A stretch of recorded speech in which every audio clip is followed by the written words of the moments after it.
Matthew chapter 22. And answering, Jesus said to them again in parables, saying, The regency of the heavens was likened to a regent, who made wedding feasts for his son. And he dispatched his slaves to call those invitingly, having been called into the wedding feasts, and they were not willing to come. Again he dispatched other slaves, saying, Say to those having been called, Perceive, I have prepared my early meal. My bulls and grain fatted have been sacrificed, and all is prepared. Come hither into the wedding feasts. But they, uncaring about it, came away, that abides, one to his own field, but the other one to his trade. But the rest, holding his slaves, treated them wickedly and slew them. But the regent, becoming in wrath and sending his host divisions, he wholly loosened away those murderers and set their city on fire. Then he says to his slaves that abides, The wedding is prepared, but those having been invitingly called were not worthy. Hence, go on the through leading out ways of the ways, and as many as you find there, invitingly call them into the wedding feasts. And those slaves, having come out into the ways, led together all whom they found, evil beside also good. And the bride chamber was filled with those lying up to supper.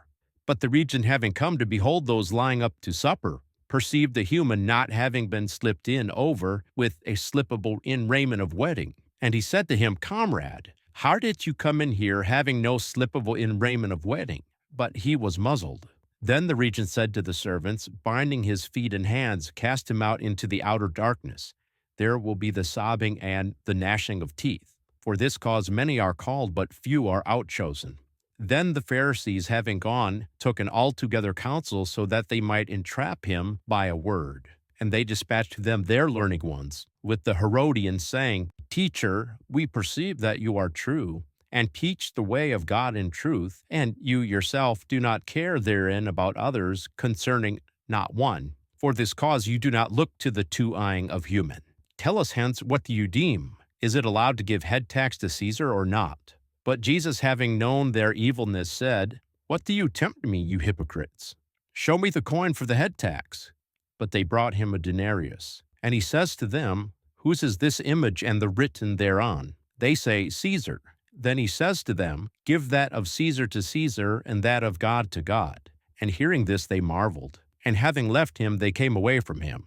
And in that same day came to him Sadducees, who are saying that there is no resurrection. And they asked on him, saying, Teacher, Moses said, So if anyone deadens away, not having children, his brother will marry on his wife, and will make rise seed to his brother. But there were 7 brothers with us, and the foremost one married and came to the end, and not having seed left his wife to his brother. Likewise also the second and the third, till the 7.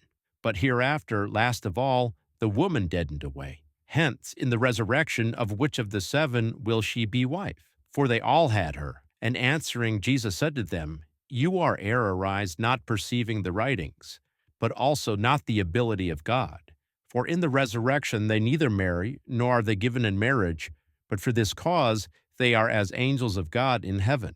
But concerning the resurrection of the died ones, did you not read that, having been taught to you under the authority by God, saying, I am the God of Abraham, and the God of Isaac, and the God of Jacob? Not is he God of the died ones, but of the living. And hearing this, the throngs were churned up on account of his teaching. But the Pharisees, hearing that he had muzzled the Sadducees, were led together unto the same. And one out of them, a law-abider, asked on him, tempting him, Teacher, what kind of great inner aim is in the law? But he explained to him, You will love the Lord your God in your whole heart, and in your whole soul, and in your whole through thinking. This is the great and foremost inner aim. The second is like it, You will love your fellow man as yourself. In these 2 inner aims hangs the law and the prophets. But the Pharisees, having been led together, Jesus asked on them, saying, What do you deem concerning the Christ? Whose son is he? They say to him, Of David. He says to them, Hence, how does David in the Spirit call him Lord, saying, The Lord said to my Lord, Have seat out of those at my right hand, till as it were I set your enemies farther down under your feet. Hence, if David calls him Lord, how is he then his son? And not one was able to answer him a word, but also not did anyone dare from that day on to ask him any more.